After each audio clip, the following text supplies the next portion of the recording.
So agarose gel electrophoresis as RNA and DNA plasmids. Now that title sounds really complicated and has a lot of big words, so let's break it down a bit. So when a scientist has a cellular sample, gel electrophoresis can be used for its analysis. Gel electrophoresis works by first denaturing the sample. As nucleic acids will be nucleic acids, they like to pair up, which creates the problem of a large blob of a sample that will move through the gel differently compared to if they were alone. This can be fixed by denaturing the sample. Reagents like formaldehyde are incorporated into loading dyes, and heat is usually applied to the samples to ensure that the nucleic acids stay alone. Now, we would also need a dye to detect our samples in the gels. This is so that we can see the pretty colours that correspond to the position of the bands on the gel for easy identification. Additionally, ionic buffers can be applied when using DNA to alter its ionic strength, but these are to be used wisely, as they can also increase conductance in the gel, which could increase heat that can distort the gel or set it on fire. I'm just kidding. And burn gels don't make for good publications. The sample is then loaded onto individual wells of an agarose gel.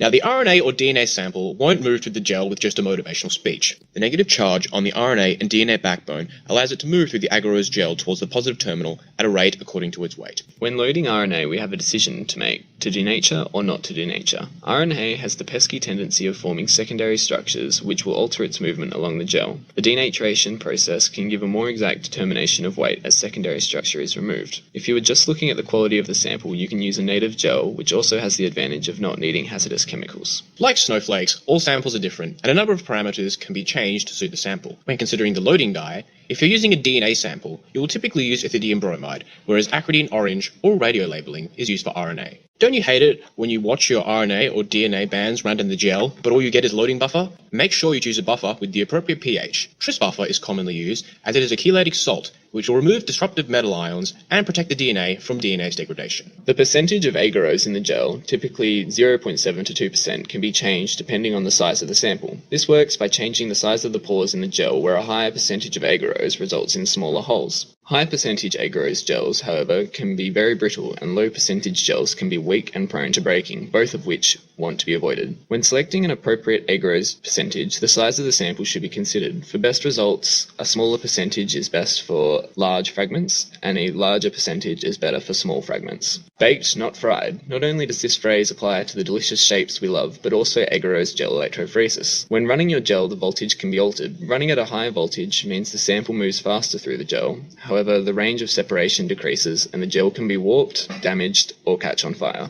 By looking at the gel after the samples have been run for a sufficient amount of time, data specific to each band can be determined. By comparing the sample bands to a standard molecular marker on the gel, the size of the bands in base pairs can be estimated. Furthermore, known band weights can be compared to observed band weights, where differences are likely due to secondary structure and dimer formation. The bands themselves can be used for further analysis by mass spectrometry.